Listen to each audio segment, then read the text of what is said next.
Let's go, girls. In Las Vegas, the strip never closes. The games never end. The party never stops. Until today. The intersection at Caesars is ready to go. This is for Vegas royalty. She here? She's here. She's just not getting out of her shit. So everything has to be perfect. So you're about 3 minutes behind now. Flawless. What are you doing? Running out of time. Go! Because the focus of all this attention is a star Vegas is betting on. Shania Twain, back from her self-exile on the road to what some believe will be the biggest comeback in music history. A Vegas parade for this music icon who is taking over the reins of the entertainment capital of the world. Wow, what an entrance. What a way to make an entrance into Las Vegas. But I have to say, like, I know you're an equestrian, you're a horsewoman, and I thought, uh-oh, there's so many horses. When we first started down the street, people were waving and yelling, and I thought, I don't know this horse. If I lift my arm to wave, how's it gonna? He might. Yeah. So I was a little apprehensive to be, very too expressive when I was on him, so I just sort of sat there and rid it out. But I was just enjoying riding down the street. This is a once-in-a-lifetime thing. When am I ever going to ride down the streets of Vegas on a horse? It's about as bad as it could be. On top again. 10 years after she released her last album, the pop country crossover Up. 8 years since she last stood before an audience. And with Shania about to become a Vegas headliner. After many years of not seeing each other on the live stage, I look forward to seeing all of you there. It's impressing show business insiders like Robin Leach. There has to be something in the water up in Canada that produces these singers who become global superstars. What's most amazing about Shania is that, of course, she didn't sing for so long. She took off, she vanished. And fans love it. Still the one. We never gave up on her, even though she hasn't been around for a while. You stepped away from the spotlight years ago. You've now stepped back in it. You look the same. What are you?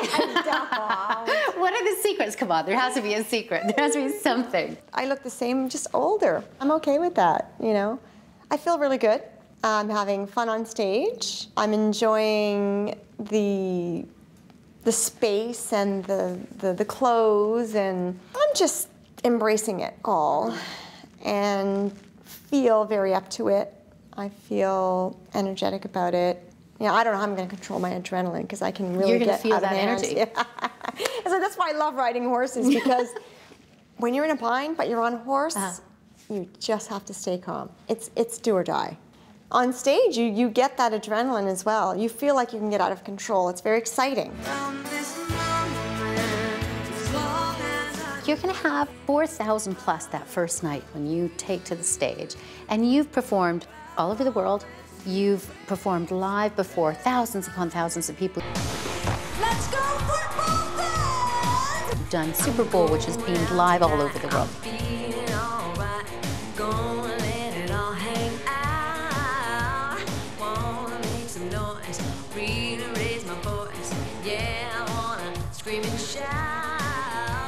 This is a big chapter, a big page you're turning, and in some ways a lot of chapters you're closing. Will there be any nerves at all when you go out there that night? I think there will be some. What I sense is that I will be more emotional than nervous. That's my genuine feeling right now. Looks like Shania is a true Cinderella rags to riches story. She grew up in Timmins in Northern Ontario, the second oldest of 5, who went to school with an empty stomach, lived through the horror of domestic abuse, who found escape in singing. Was the thing that she accepted, and she didn't need those things to make her happy.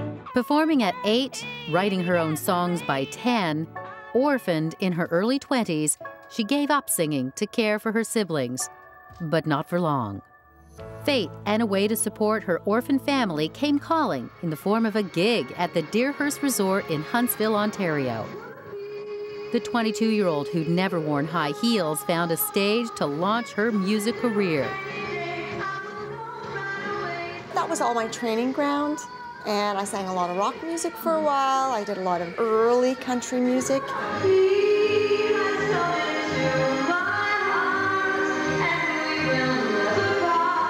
A love looking back and reflecting. It gives me some perspective on things. I never forget where I came from and how I developed and what it was that developed me. My education, all of those years, whether it was good or bad or whatever it was all part of the education. An education which led to her first album. In 1993, the self-titled Shania was released. It didn't break any sales records, but somebody important noticed. Acclaimed rock producer Mutt Lange. Shania moved to Nashville, and with Mutt producing Shania, her career went supernova. Any man of mine better be proud of me, even when I'm ugly, still better love And she found love.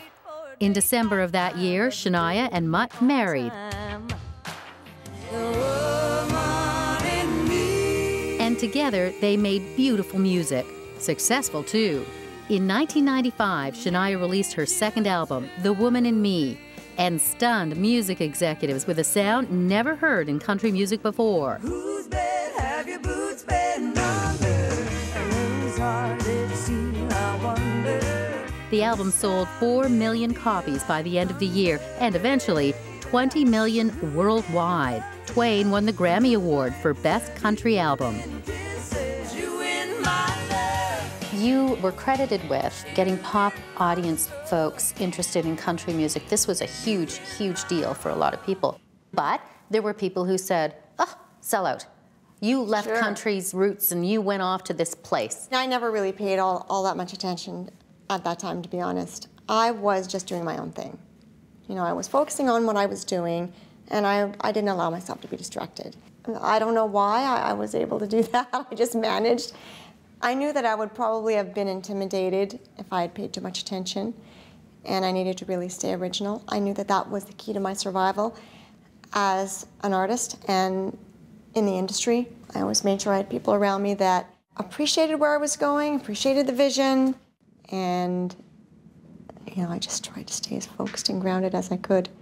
That don't impress me much. So yeah, got the moves, but got the touch. Get in the action. In 1997, Shania's third album, Come On Over, spent over 50 weeks at #1 on the country album charts, selling more than 40 million copies, and crossed over.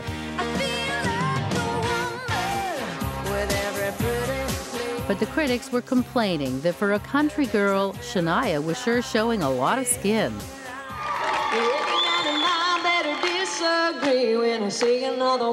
When W5 first looked at her career in the mid-90s, her sex appeal was what we focused on. I like it like that, yeah. Someone said to me once, you know, well, if I had your belly button, I would sell 8 million albums too. It takes a lot more than a belly button to sell 8 million albums or 9 million albums. I have no doubt of that, but I do have to ask you, do you own a shirt that goes to your waist? Well, here you go. Well, I guess this one doesn't. It was all good.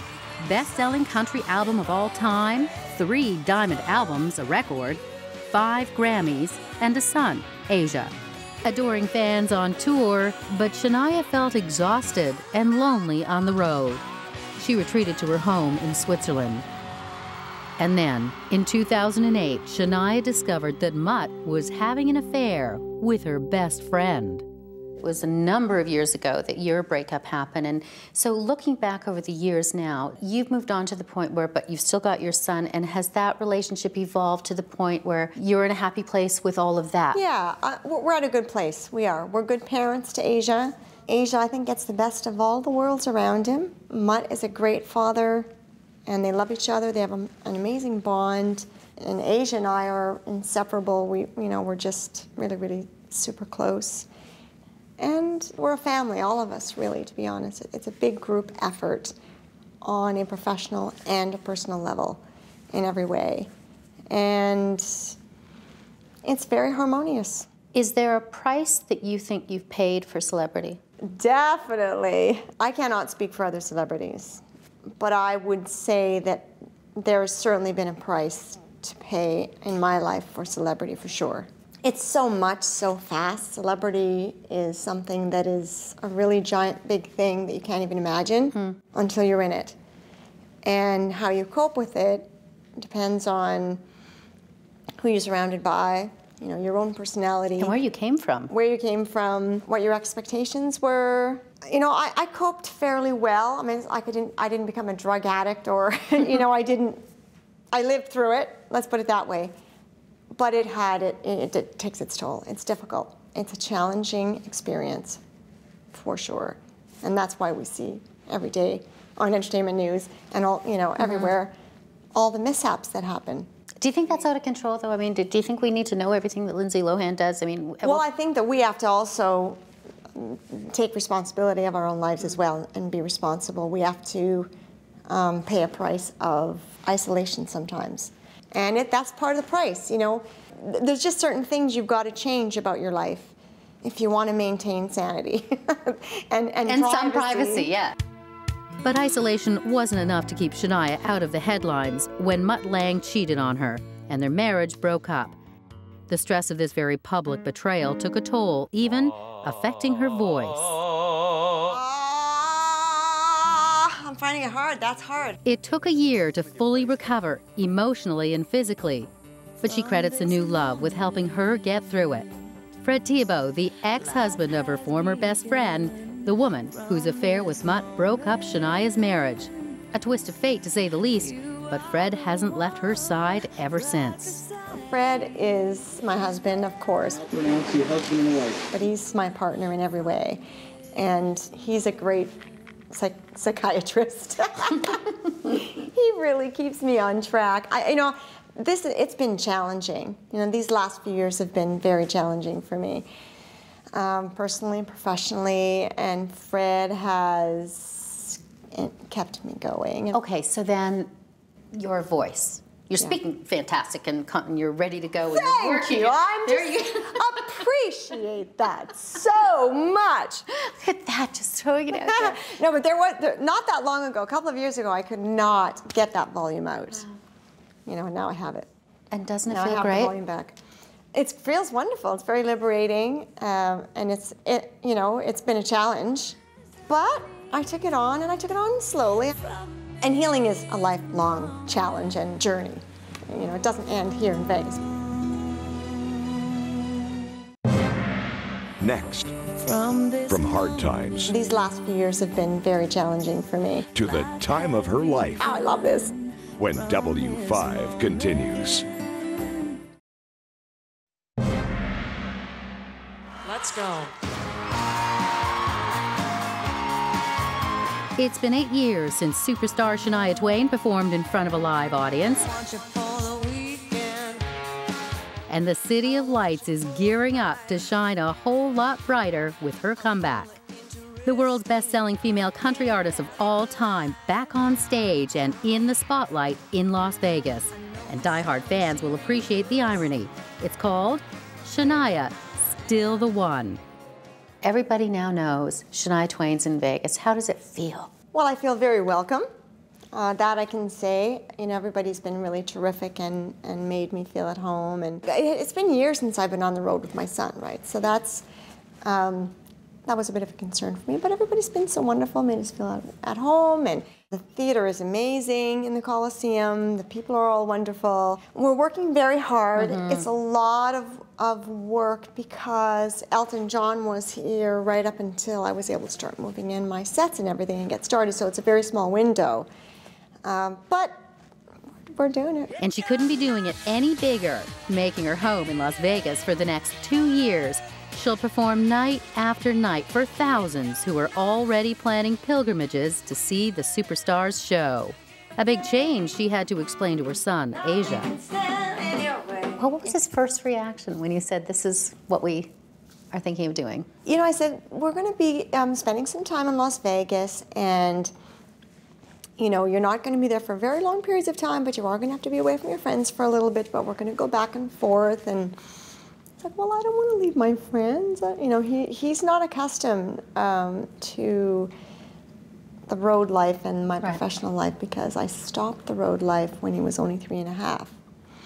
Now he's 11. And I've given him all that normalcy, and I've tried to keep his life as normal as possible, you know, as far as just everyday kid's life.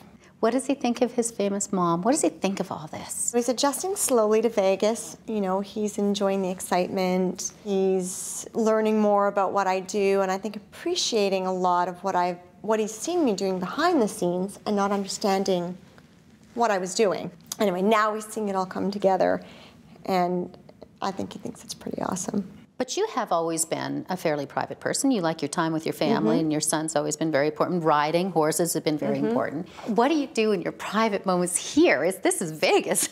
I do everything. I go everywhere. I'm right now, I'm a bit isolated because I'm in intense rehearsals. Yeah, because I don't think I see you at the blackjack table no, after I'm your... go to the blackjack table. But I get around. I stay low profile, I get around. You know, my husband and I will go for a coffee. You know, we find our little moments. And you know what? A good steam shower with my iPod, my favorite music, that's a great escape for me too. What's your favorite? What does Shania Twain listen to? Well, I listen to Celine Dion. Celine's part of my workout, my vocal workout.